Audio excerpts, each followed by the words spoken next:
میری جٹھانی ہر رات سسر جی کو گرم دودھ کا ایک گلاس دینے جاتی اور کافی دیر تک اس کے کمرے سے باہر نہیں آتی تھی۔ اور جب میں کمرے کے پاس جاتی تو میری جٹھانی کی سسکیوں کی آواز آ رہی ہوتی۔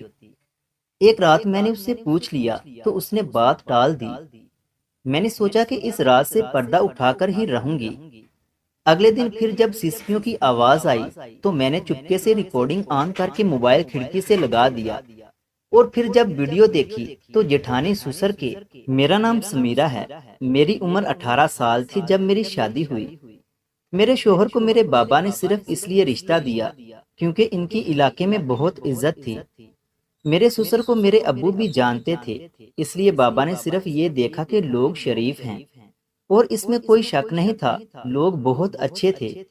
اس گھر میں میری ایک جٹھانی، اس کا 5 سال کا بیٹا، میرا سسر اور میرا شوہر تھا۔ باقی گھر میں کوئی نہیں تھا۔ میری جٹھانی بہت صبر والی عورت تھی۔ اس کا شوہر حیات نہیں تھا، وہ 3 سال پہلے ایک حادثے میں دنیا چھوڑ چکا تھا۔ میری جٹھانی کی جب شادی ہوئی تو اس کی عمر بہت کم تھی، اللہ نے پہلے ہی سال اس کو اولاد دے دی۔ اس کے بعد اس کا شوہر اس دنیا سے چلا گیا۔ ابھی اس کی عمر اتنی زیادہ نہیں تھی، وہ چاہتی تو آرام سے دوسری شادی کر سکتی تھی، لیکن اس نے یہ فیصلہ کیا کہ دوسری شادی نہیں کرے گی اور اس گھر سے بھی نہیں جائے گی، کیونکہ اس کا بیٹا اس گھر کا وارث ہے اور وہ اسی گھر میں رہے گا۔ ایسی بات نہیں تھی کہ اس نے یہ سب کچھ جائیداد کے لیے کیا تھا، کیونکہ ان لوگوں کے پاس 4 مرلے کا ایک گھر تھا جس میں 2 مرلے میرے شوہر کے حصے میں آنے تھے اور 2 اس کے حصے میں۔ 2 مرلے کے لیے اپنی زندگی کو کون برباد کرتا ہے؟ کسی اور آدمی سے شادی کر لیتی تو شاید اس کو کچھ اور مل جاتا۔ وہ کہتی تھی کہ بس دل مر گیا ہے، میں دوبارہ شادی نہیں کرنا چاہتی۔ وہ بہت ہمت والی عورت تھی، کیونکہ اس طرح کا فیصلہ کرنا آسان نہیں ہوتا۔ میرے دل میں اس کے لیے کافی عزت بن گئی تھی۔ میرے شوہر تو ویسے بھی بہت اچھے تھے، میرے سسر کی بہت عزت تھی، اور میری جٹھانی بھی بہادر اور ایک اچھی عورت تھی۔ میں واقعی بہت اچھے گھر میں آ گئی تھی، با عزت اور پروکار لوگ تھے، اور میرے بابا عزت کو بہت زیادہ اہمیت دیتے تھے، اسی لیے وہ بھی خوش تھے کہ تمہارا رشتہ اچھے گھر میں ہو گیا، اسی لیے میں بہت زیادہ مطمئن ہوں۔ لیکن پھر اس گھر میں ایک عجیب حرکت ہونے لگی جس کو دیکھ کر میں حیران رہ گئی۔ میری جٹھانی بہت خدمت گزار اور اچھی خاتون تھی، اور وہ گھر کے سب لوگوں کا خیال رکھتی تھی، لیکن وہ میرے سسر کا کچھ زیادہ ہی خیال رکھتی تھی۔ اور یہ بات مجھے تب محسوس ہوئی جب ایک رات میں نے کچھ ایسا منظر دیکھا کہ رات کا وقت تھا اور ہم دونوں نے گھر کے سارے کام ختم کر لیے تھے۔ میری جٹھانی دودھ کا گلاس لیے سسر کے کمرے میں جا رہی تھی، لیکن وہ وہیں پر بیٹھ گئی۔ مجھے اس سے کوئی بات پوچھنی تھی کہ یہ سالن فریج میں رکھنا ہے یا نہیں، لیکن وہ باہر نہیں آ رہی تھی، کیونکہ سالن اس نے بنایا تھا، اس لیے اس کو پتا تھا کہ یہ پہلے سے خراب ہو چکا ہے یا فریج میں رکھنا ہے، لیکن وہ سسر کے کمرے سے باہر آ ہی نہیں رہی تھی۔ میں بھی انتظار کرتی رہی، پھر اپنے کمرے میں چلی گئی۔ تھوڑے بہت کام کر کے واپس آئی تو ابھی وہ سسر کے کمرے میں ہی تھی، پھر اس کے بعد باہر آ گئی۔ میں نے کہا کہ اتنی دیر لگا دی، تو کہنے لگی کہ وہ کوئی ضروری بات کر رہے تھے۔ میں نے کہا کون سی ضروری بات، مجھے بھی بتاؤ۔ مجھے لگا کہ گھر کی کوئی بات ہوگی، پر اس نے کہا کہ بس ایسے ہی کوئی بات تھی۔ وہ اپنے کمرے میں چلی گئی، بہت تھکی ہوئی لگ رہی تھی اور بہت پریشان بھی، جبکہ سسر کے کمرے کی لائٹ 2 گھنٹے تک چلتی رہی اور اس کے بعد سسر بھی سو گئے۔ خیر اس بارے میں میرا دماغ اتنا نہیں کھٹکا، مجھے لگا کہ شاید آپس میں کوئی بات کر رہے ہوں گے، کیونکہ مجھ سے پہلے جٹھانی اس گھر میں رہتی تھی اور بابا کی بہت لاڈلی تھی۔ میرے شوہر نے کہا کہ اس کو اپنی ساس ہی سمجھو، کیونکہ یہ اس گھر کو ہمیشہ سے سنبھال رہی ہے، اسی کا حکم چلتا ہے، اور بابا پیسے بھی اسی کو دیتے ہیں۔ مجھے یہ بات اچھی نہیں لگی۔ جب گھر میں ساس نہیں تھی تو پھر دونوں کا برابر کا حق تھا، لیکن خیر وہ یہاں پہ پہلے آئی تھی اور اس نے اس گھر کے لیے بہت قربانیاں دی تھیں، لیکن میں یہ سوچ کر حیران تھی کہ اتنی قربانیاں دے کر اسے کیا مل رہا تھا۔ وہ اچھی بلی جوان تھی اور ابھی اس کی عمر ہی کیا تھی۔ اگر واپس اپنے گھر چلی جاتی تو دوبارہ کسی اچھے انسان سے اس کی شادی ہو جاتی۔ پتہ نہیں یہ اکیلی کیسے رہتی تھی۔ بیٹا تو اس کا چلو اپنے رشتہ داروں کے ہی ساتھ رہ رہا تھا، لیکن اسے اپنی کوئی پرواہ نہیں تھی۔ کیا اس کو تنہائی محسوس نہیں ہوتی تھی؟ عورت کی زندگی میں مرد نہ ہو تو زندگی بھی بلا کوئی زندگی ہے۔ مرد کے دم سے ہی عورت کے چہرے پر مسکراہٹ آتی ہے۔ اس کے لیے تو وہ تیار ہوتی ہے، چوڑیاں پہنتی ہے، سجتی ہے، ورنہ عورت کچھ بھی کرے تو معاشرہ اس کو مشکوک نظروں سے ہی دیکھتا ہے۔ ہمارے معاشرے میں ایک عورت جتنی بھی کامیاب ہو جائے، چاہے وہ مہینے کے 4 لاکھ روپے کما لیتی ہو، اگر وہ شادی شدہ نہیں ہے تو لوگ اسے یہی کہیں گے کہ بیچاری خوش نہیں ہے۔ لیکن اگر اس کا شوہر ہے، بچے ہیں، وہ شوہر کے گھر میں رہتی ہے، بے شک وہی شوہر اسے مارتا ہے، اسے 1 روپیہ بھی نہیں دیتا، لیکن سب یہی کہیں گے کہ شادی شدہ ہے تو خوش ہوگی کیونکہ یہ اپنے گھر والی ہے۔ اگلے دن پھر یہی ہوا کہ میری جٹھانی پھر سے دودھ دینے کا بہانہ کر کے سسر کے کمرے میں چلی گئی اور وہیں پر بیٹھ گئی۔ میرے شوہر نے کہا تھا کہ آج وہ دیر سے آئے گا، اسی لیے میں ہال میں بیٹھی اپنے شوہر کا انتظار کر رہی تھی، اور ہال سے میرے سسر کا کمرہ صاف نظر آتا تھا۔ میری جٹھانی سسر کے کمرے میں چلی گئی اور کافی دیر تک واپس نہ آئی۔ اب میری ایک نظر ہال میں لگی ہوئی گھڑی پر تھی اور ایک نظر سسر کے کمرے کے دروازے پر۔ میں یہ سوچ رہی تھی کہ میری جٹھانی باہر کب آئے گی، لیکن وہ باہر آ ہی نہیں رہی تھی، اور 2 گھنٹے گزر گئے، یہاں تک کہ میں صوفے پر بیٹھے بیٹھے سو گئی تھی۔ مجھے میرے شوہر نے آ کر جگایا کہ تم یہاں کیا کر رہی ہو، چلو کھانا گرم کرو، پھر اس کے بعد کھانا کھا کر سوتے ہیں۔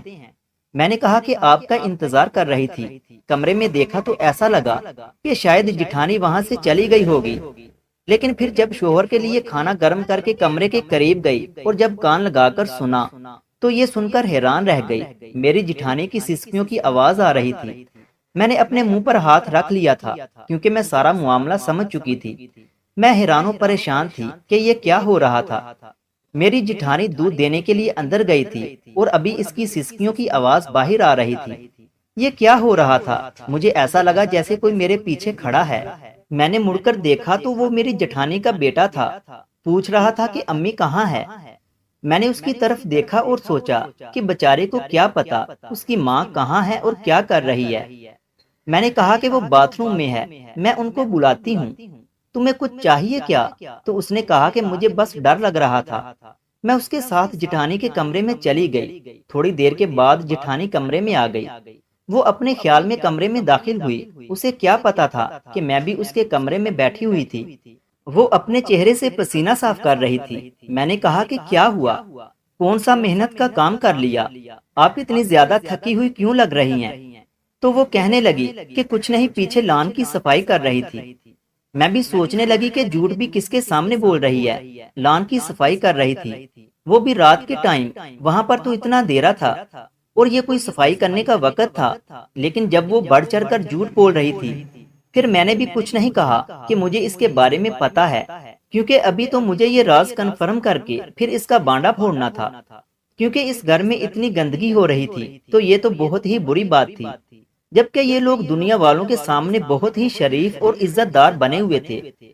میری ایک دور کی کزن ڈراموں میں کام کرتی تھی۔ اس بات پر میرے شوہر نے مجھے ہزاروں باتیں سنائی تھیں کہ تمہارے خاندان والے تو اس طرح کے ہیں، جبکہ تمہارے باپ نے تو شور ڈالا ہوا تھا کہ عزت دار خاندان میں ہی بیٹی دینی ہے۔ میں حیران ہوئی کہ وہ میری کزن تھی، میرے کسی بھی خونی رشتے سے اس کا تعلق نہ تھا، شاید میرے خالو کی کوئی رشتہ دار لگتی تھی اور خالو خاندان کا نہیں ہوتا، لیکن یہاں پر اس کی اپنی بابی کیا کر رہی تھی، وہ بھی اس کے باپ کے ساتھ۔ تبھی تو سسر جی نے ساری حکومت اس کو دی ہوئی تھی، کیونکہ اس کو ملکہ بنا کر خود بادشاہ جو بنے ہوئے تھے۔ میں نے کہا کہ بس یہ معاملہ کنفرم کر لوں، پھر ان دونوں کی کمزوری میرے ہاتھ میں آ جائے گی۔ ان لوگوں نے ہم سے اتنا بڑا جھوٹ بولا کہ ہم لوگ بڑے شریف ہیں، اور دراصل یہ ہو رہا تھا، اور میرے سسر کس قسم کے انسان تھے جو اپنے بیٹے کی بیوہ کے ساتھ اس طرح کا رشتہ رکھ رہے تھے۔ یہ بات میرے بابا کو اگر پتہ چل جاتی تو وہ مجھے اس گھر میں رہنے نہیں دیتے۔ میرے شوہر سے کہتے کہ لڑکی کو لے جانا چاہتے ہو تو پہلے اپنا الگ گھر بناؤ۔ اسی بہانے میرا علیحدہ گھر بن جانا تھا اور ان کی اس گندگی سے بھی پردہ اٹھ جانا تھا۔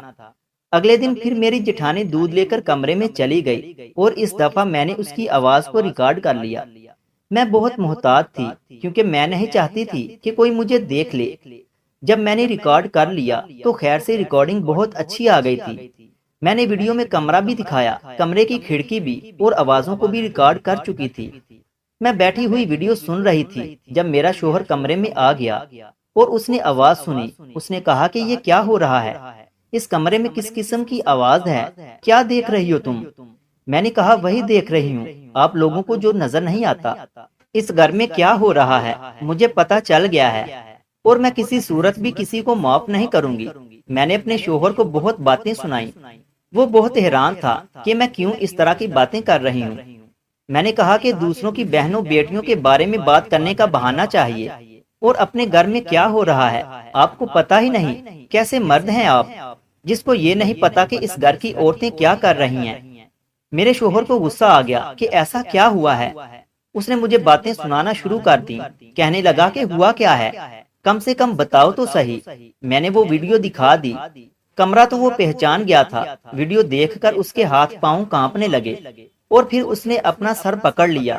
اس نے کہا کہ تم عورتوں کا کچھ نہیں ہو سکتا۔ میں نے کہا کہ اتنی بڑی بات ہو گئی ہے اور آپ کا یہ رد عمل، آپ بھی اپنے باپ کی طرح بے شرم ہیں کیا؟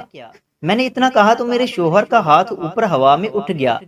میں حیران رہ گئی کہ ایک تو گھر میں اتنی گندگی کر رہے ہیں اور اوپر سے مجھ پر ہاتھ اٹھا رہی ہیں، جبکہ میں سچ بول رہی ہوں۔ تو میرے شوہر نے مجھے سامنے بٹھایا اور کہا کہ کان کھول کر میری بات سن لو، تمہیں ایک دفعہ بتاؤں گا۔ میرے شوہر نے مجھے ایسی بات بتائی کہ میں حیران رہ گئی۔ میرے شوہر نے کہا کہ ہم لوگ ابھی بابا کے کمرے میں جاتے ہیں، اور جو تم سمجھ رہی ہو وہ بالکل ٹھیک ہے، لیکن یہ بات نہیں ہے جو تم نے سمجھا۔ اصل بات یہ ہے کہ دراصل یہ میری جٹھانی نہیں بلکہ میری ستیلی ماں ہے۔ بابا نے اس کے ساتھ نکاح کر رکھا ہے، بیٹا بھی انہی کا ہے، اور یہ ان کی بیوی ہیں۔ ہم نے یہ بات نہ ہی خاندان والوں میں سے کسی کو بتائی ہے اور نہ ہی رشتہ داروں میں۔ ہمارے خاندان والے ہمارے گھر کم آتے جاتے ہیں، اور جو ایک دو لوگ آتے ہیں ان کو پتا ہے۔ تمہارے باپ کو بھی یہ بات نہیں بتائی تھی کہ وہ کیا سوچیں گے کہ اس کے باپ نے ایک جوان لڑکی کے ساتھ شادی کر رکھی ہے، لیکن ہر انسان کی اپنی مرضی ہوتی ہے۔ سچ بتاؤں تو جب بابا نے یہ سب کچھ کیا تھا تو مجھے بھی غصہ آیا، اور جب تمہارے رشتے کی بات ہو رہی تھی تب بھی میں نے انہیں کہا تھا کہ یہ بات اگر وہاں پتہ چلی تو بہت باتیں بنائی جائیں گی، اس لیے بابا نے سب سے پہلے ہی جھوٹ بولا ہوا تھا۔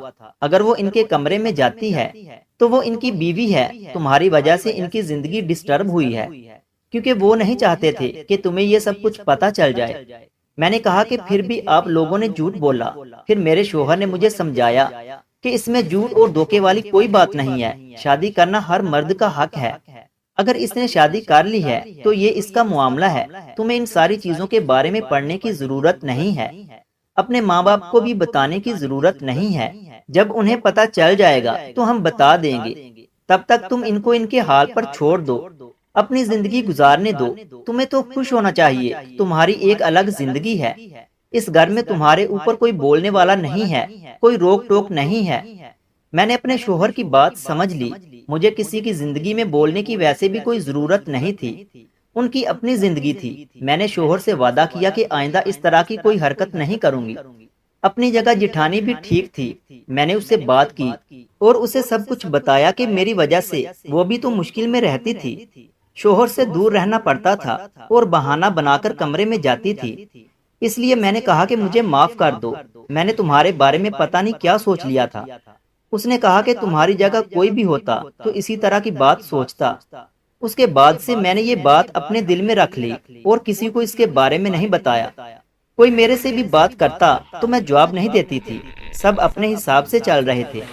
کچھ عرصے کے بعد میرے ماں باپ کو بھی پتہ چل گیا تو انہوں نے بھی اس بارے میں اتنا رد عمل نہیں دیا جتنی مجھے امید تھی۔ اب سب اپنی اپنی زندگی میں خوش تھے۔ اگر ویڈیو اچھی لگی ہے تو اسے لائک کریں، اور مزید ایسی ویڈیوز دیکھنے کے لیے ہمارے یوٹیوب چینل علمی روم کو سبسکرائب کریں۔ ملتے ہیں اگلی ویڈیو میں۔